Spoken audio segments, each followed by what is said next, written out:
الحمدللہ یہ مدرسہ بھی ہمارا تھا، اس پر بھی غاصبانہ قبضہ کر لیا ہے انہوں نے.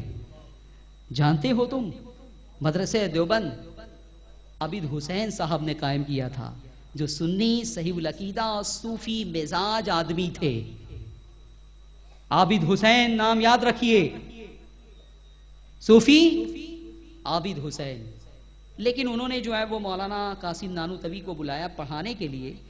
اب وہ صوفی ٹائپ آدمی تھے، بہت بھولے آدمی تھے، اور یہ جو ہے وہ جناب ذہین تھے. تو انہوں نے صوفی صاحب کنارے کیا، خود اس کے بانی بن گئے، اور اس کے بعد آج تک علماء دیوبند جو ہے وہ یہی کہتے ہیں کہ مولانا قاسم نانوتوی بانی ہے.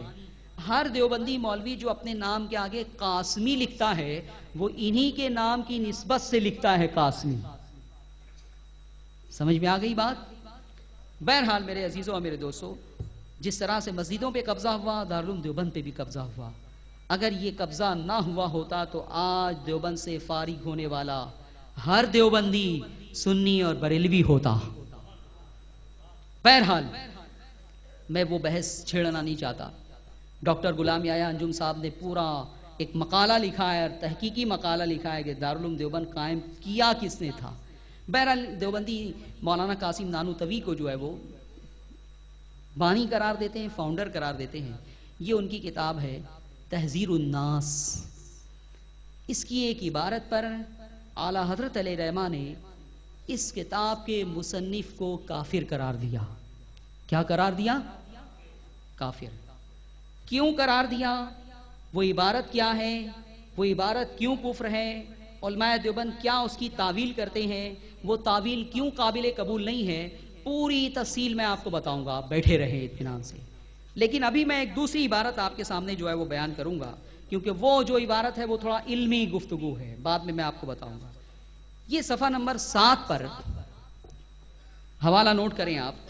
کتاب کا نام ہے تحذیر الناس، لکھی ہوئی ہے قاسم نانوتوی صاحب کی، چھپی ہوئی ہے مکتبہ تھانوی دیوبند. اور لکھتے ہیں آپ اپنا عقیدہ پہلے مجھے بتائیے، کیا امتی نبی سے علم میں بڑھ سکتا ہے؟ زور سے بولیے. عمل میں بڑھ سکتا ہے؟ ظاہری طور پہ بڑھ سکتا ہے؟ باطنی طور پہ بڑھ سکتا ہے؟ کسی بھی اعتبار سے نبی سے بڑھنے کا تصور اسلام میں کفر ہے.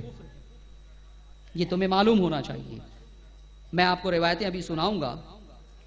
ایک صحابی رسول کا تو حال یہ تھا کہ عمر میں وہ حضور علیہ الصلوۃ والسلام سے بڑے تھے. تو ایک صحابی رسول نے کہا کہ آپ رسول اللہ سے بڑے ہیں. اکبر کا لفظ انہوں نے استعمال کیا، عربی میں جو بڑے کے لیے لفظ ہو سکتا ہے اکبر. تو بات تو بالکل سچی تھی، صحیح تھی، واقعی وہ عمر میں بڑے تھے. لیکن یہ اکبر کا لفظ، یہ بڑے کا لفظ حضور کے مقابلے میں انہوں نے اپنے لیے برداشت نہیں کیا، اور انہوں نے اسی سچی بات کو گھما کے کیا. اسی بات کو گھما کے کیا. اور کیا کہا جانتے ہیں؟ نہیں، بڑے تو رسول اکرم صلی اللہ علیہ وسلم ہی ہیں، البتہ عمر میری زیادہ ہے. عمر میری زیادہ ہے. اس لفظ کو بھی برداشت نہیں کیا، بڑے کے لفظ کو. بہرحال میں ابھی آپ کو جو ہے دوسری روایتیں بتاؤں گا. لکھتے ہیں مولانا قاسم نانوتوی، انبیاء، نبی کی جمع انبیاء. انبیاء اپنی امت سے اگر ممتاز ہوتے ہیں تو علوم ہی میں ممتاز ہوتے ہیں. علم کی جمع علوم. انبیاء اپنی امت سے اگر ممتاز ہوتے ہیں تو علوم ہی میں ممتاز ہوتے ہیں. باقی رہا عمل، اس میں بسا اوقات بظاہر امتی مساوی ہو جاتے ہیں بلکہ بڑھ جاتے ہیں. کوئی ڈیفیکلٹی ہے اس کو سمجھنے میں؟ بولیے. نہیں.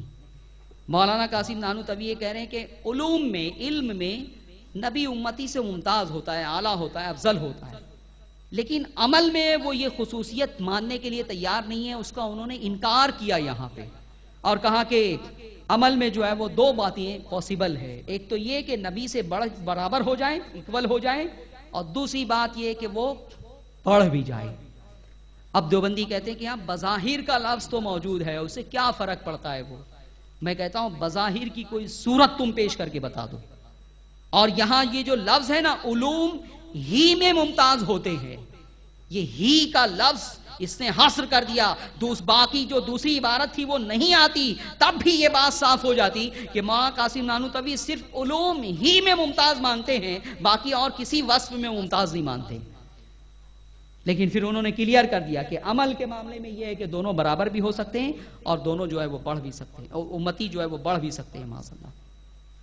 میرے عزیزوں اور میرے دوستوں، حضور علیہ الصلوۃ والسلام کا ایک سجدہ قیامت تک آنے والی ان کی امت جتنا مجموعی سجدہ کرے گی، ایک سجدے کا بھی تمہارے وہ سارے سجود مقابلہ نہیں کر سکتے ہیں۔ صحابہ کے بارے میں حضور علیہ الصلوۃ والسلام کی ایک روایت میں آپ کو بتا دوں کہ حضور علیہ الصلوۃ والسلام نے اپنے صحابہ کی تعریف اور توصیف کرتے ہوئے فرمایا کہ میرا کوئی صحابی ایک مٹھی جو اگر اللہ کی راہ میں خیرات کرے اور کوئی دوسرا شخص ایک سونے کا پہاڑ خیرات کر دے تو سن لو، وہ ایک مٹھی جو خیرات کر دینے کی بنیاد پر صحابی کو اللہ جو اجر ملے گا، جو صلہ ملے گا، یہ ایک سونے کا پہاڑ خیرات کر دینا اس کے برابر ہو ہی نہیں سکتا ہے۔ آج اگر تمہارے پاس سونے کا پہاڑ ہو، سونا نہیں سونے کا پہاڑ جس کی ویلو کئی کروڑ ڈالر ہوگی، لیکن سن لو وہ کئی کروڑ ڈالر کا پہاڑ بھی اگر تم جو ہے اللہ کی راہ میں خیرات کر دو تو صدیق اکبر نے اپنے دور میں اگر ایک مٹھی جو خیرات کی ہوگی تو اللہ کی بارگاہ سے صدیق اکبر کو جو اجر ملا ہوگا، جو ثواب ملا ہوگا، یہ کروڑوں ڈالر کا پہاڑ سونے کا خیرات کر کے بھی تم جو ہے اس کے برابر نہیں اجر پا سکتے۔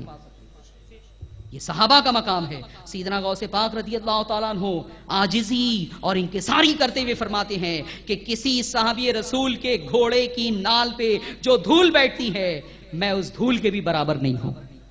اور یہاں نبی سے برابری کی بات کی جا رہی ہے۔ سن لو، علماء نے، فقہاء نے یہ فیصلہ کر دیا ہے کہ نبی سے برابری کا تصور اسلام میں کفر ہے۔ کیا تم نے وہ روایت نہیں سنی حضرت عثمان غنی رضی اللہ تعالیٰ عنہ کی؟ جب وہ خلیفہ بنائے گئے تو ممبر پر آئے خطبہ دینے کے لیے، 3 زینے تھے ممبر کے، سب سے اوپر والے زینے پر آقا علیہ الصلوۃ والسلام بیٹھ کے خطبہ دیا کرتے تھے۔ جب صدیق اکبر کا زمانہ آیا تو ادب اور احترام کے تقاضے کے تحت صدیق اکبر نے اس نشست کو چھوڑ دیا، نیچے بیٹھنے لگے۔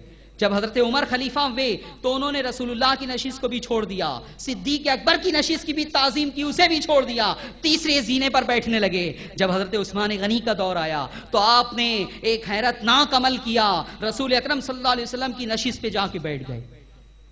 لوگوں نے پوچھا، اے عثمان تم نے یہ کیا کیا؟ ہم نے اپنی آنکھوں سے صدیق اکبر کو دیکھا ہے کہ انہوں نے اس نشست کو چھوڑ دیا تھا ادب اور احترام کے تقاضے کے تحت۔ حضرت عمر کا حال یہ تھا کہ انہوں نے رسول اللہ کی نشست کی بھی تعظیم کی اور صدیق اکبر کی نشست کی بھی تعظیم کی، نیچے بیٹھنے لگے۔ تم نے جو ہے وہ اس نشست کو اختیار کر لیا۔ شیخین نے ادب اور احترام کے تحت جسے ترک کر دیا تھا، چھوڑ دیا تھا۔ حضرت عثمان غنی نے جو جواب دیا وہ اس عقیدے کی بھرپور تردید ہے۔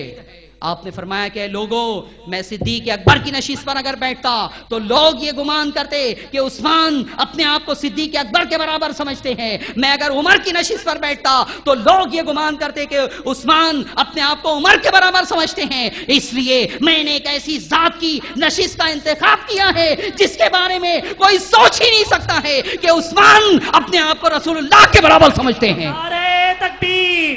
مولانا قاسم نانوتوی نے جو لکھا ہے، تمہارا یہی عقیدہ ہے؟ بولو، زور سے بولو۔ یہ اسلام کے خلاف ہے یا نہیں عقیدہ؟ نہیں مانتے علماء دیوبند، کیسے ہم ان کو منوائیں؟ اگر مان لیتے تو یہ اختلاف نہیں ہوتا۔ جس کی آگ میں تم جل رہے ہو وہ توبہ کر لیں تو یہ اختلاف ختم ہو جائے، لیکن وہ کہتے ہیں نہیں کچھ نہیں ہوتا، اس سے بظاہر کا لفظ ہے نا، ختم ہو گیا۔